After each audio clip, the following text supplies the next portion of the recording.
भक्तों, ओम नमः शिवाय, श्री शिवाय नमस्तुभ्यम, जय श्री महाकाल। जी हाँ भक्तों, क्या आप कभी जो बच्चा है उसका जो मन है वो पढ़ाई लिखाई में बिल्कुल भी नहीं लगता। आप लोग बहुत ज़्यादा परेशान हैं उसकी पढ़ाई के लिए कि आखिरकार हमारा जो बच्चा है वो पढ़ता क्यों नहीं है। जब भी आप उसको पढ़ाने के लिए बैठाते हो तो कहीं वो घूमने चला जाएगा, कहीं खेलने चला जाएगा, कहीं कुछ करेगा, कहीं कुछ, लेकिन पढ़ेगा बस बिल्कुल भी नहीं। और आपकी भी समझ से बाहर है कि आखिर ऐसा क्या हो गया जिसके कारण हमारा जो बच्चा है वो बिल्कुल भी नहीं पढ़ता। तो आपको परेशान होने की बिल्कुल भी आवश्यकता नहीं है, क्योंकि आज जो मैं आपको उपाय बताने वाला हूँ, अगर आपने इसको ध्यान से सुन के और अच्छे तरीके से कर लिया तो अवश्य रूप से सारी की सारी इच्छा मनोकामना जो है वो पूरी होनी ही होनी है। और आपका बच्चा जो है वो अवश्य रूप से पढ़ाई की ओर आकर्षित होना ही होगा। क्या करना है, कैसे करना है, पूरा का पूरा मैं बताने वाला हूँ और अच्छे तरीके से आपको समझाने वाला हूँ। तो बस उपाय ध्यान से सुन के अच्छे से करिएगा ज़रूर। देखिए, आपको भी पता है कि पूज्य गुरुदेव की जो कथा होती है उसमें लाखों की भीड़ आती है। कैसी भीड़ आती है? लाखों की भीड़ आती है। और जब गुरुदेव की कथा में लाखों की भीड़ आती है तो वहाँ ज़्यादातर जो भक्त होते हैं वो क्या करते हैं, पत्र के द्वारा अपनी इच्छा और अपनी मनोकामना जो होती है वो गुरुदेव तक पहुंचाते हैं। तभी गुरुदेव की कथा चल रही थी, आज से 4 से 5 महीना पहले की बात है। गुरुदेव की कथा चल रही थी और गुरुदेव की कथा में लाखों की भीड़ आई। अब जब गुरुदेव की कथा में लाखों की भीड़ आई तो वहाँ ज़्यादातर जो भक्त थे उन्होंने क्या किया, पत्र के द्वारा अपनी इच्छा और पत्र के द्वारा अपनी मनोकामना जो थी वो गुरुदेव तक पहुंचाई। हम जैसे ही गुरुदेव के पास पत्र पहुंचा और गुरुदेव ने पत्र पढ़ा तो वहाँ गुरुदेव ने देखा कि ज़्यादातर जो भक्त हैं उनकी क्या है, केवल एक ही इच्छा और एक ही मनोकामना है कि गुरुदेव हमारा जो बच्चा है ना वो बिल्कुल भी नहीं पढ़ता, कृपया करके कोई उपाय बता दें ताकि हमारे बच्चे का जो मन है वो पढ़ाई की ओर आकर्षित होने लगे। हमने उसके पीछे क्या कुछ नहीं किया, उसको बहुत अच्छी स्कूल में डाल के रखा है, बहुत अच्छा कोचिंग ट्यूशन दे रहे हैं, हर एक तरह की सुख सुविधा दे रहे हैं, लेकिन फिर भी जो बच्चा है वो बिल्कुल भी नहीं पढ़ता। कृपया करके कोई उपाय बता दें। अब जैसे ही गुरुदेव ने ये देखा तभी गुरुदेव ने 2 से 3 उपाय बताए और कहा केवल ये उपाय कर लेना, तुम्हारा जो भी बच्चा है जिसका भी मन पढ़ाई लिखाई में नहीं लगता, अवश्य रूप से उसका जो मन है वो पढ़ाई की ओर आकर्षित होगा ही होगा।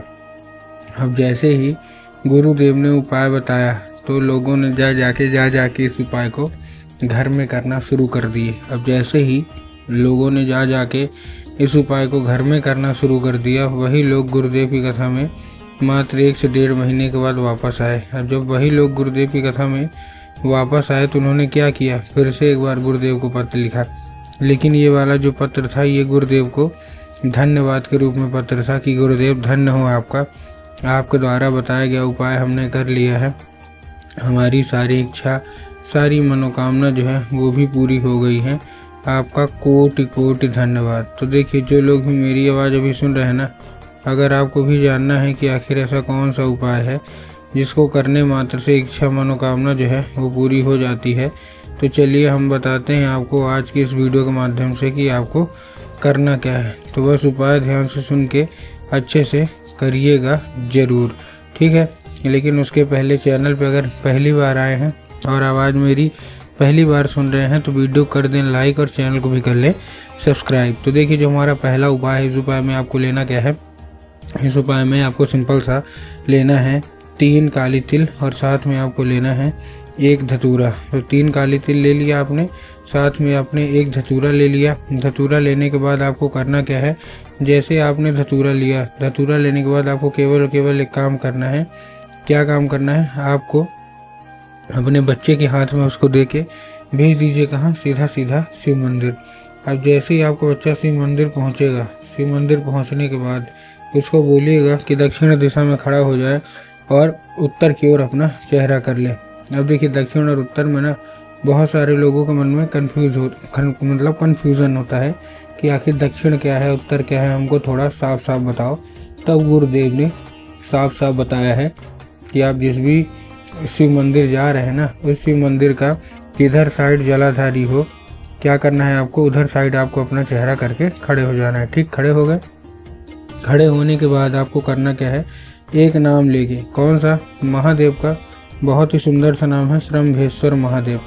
तो आपको करना क्या है, केवल और केवल श्रम्भेश्वर महादेव का नाम लेके और उन्हीं का स्मरण करके आपको चुपचाप क्या कर देना है, अर्पित कर देना है बस। पूज्य गुरुदेव कहते हैं कि अगर आपने ऐसा कर लिया तो अवश्य रूप से इच्छा मनोकामना जो है वो पूरी होगी ही होगी। ठीक है, ये था कौन सा हमारा, ये था हमारा सबसे पहला उपाय। अब हम चलते हैं अपने दूसरे उपाय की ओर। अब देखिए जो हमारा दूसरा उपाय है, इस उपाय में सबसे सिंपल सा आपको करना क्या है, सबसे सिंपल सा आपको लेना है केवल और केवल एक लाल फूल। अब जब आप लाल फूल लेंगे तब आपको ध्यान रखना है कि जो फूल है वो कहीं से भी कटा फटा या खंडित नहीं होना चाहिए। ठीक ना। और दूसरी चीज़ आपको ध्यान रखना है कि जो फूल है वो तो ठीक है, लेकिन इस उपाय को करने के लिए आपके घर में माता सरस्वती की फ़ोटो या मूर्ति होना अति अनिवार्य है। अगर आपके घर में माता सरस्वती की फ़ोटो या मूर्ति नहीं है तब आपको क्या करना है, बाज़ार जाना है, माता सरस्वती की फ़ोटो या मूर्ति लाना है और घर में उनको स्थान दे देना है। ठीक, दे दिया। स्थान देने के बाद शाम के वक्त में जब भी आपके घर में पूजा पाठ होती है ना, तो वो लाल फूल क्या करना है, लाल फूल उठाना है और क्या करना है, लाल फूल उठाने के बाद माता सरस्वती को अर्पित करना है। अब जैसे ही आप माता सरस्वती को अर्पित करेंगे, माता से उसको औषधि के रूप में मांगना है कि माता कृपया करके हमको इसको औषधि के रूप में प्रदान करिए। अब क्या होगा, अब ये औषधि का रूप ले लेगा। अब आपको करना क्या है, सिंपल सा, केवल और केवल एक काम करना है। आपको उसी रात जब आपका बच्चा अच्छे तरीके से खाना पीना खा के सो जाए तो आपको जो लाल फूल है वो उठाना है और अपने बच्चे के माथे पे 2 से 3 बार उसको फेर देना है। पूज्य गुरुदेव कहते हैं कि अगर आपने ऐसा कर लिया तो अवश्य रूप से इच्छा मनोकामना जो है ना वो पूरी होगी ही होगी, बच्चा पढ़ाई की ओर आकर्षित भी होगा ही होगा।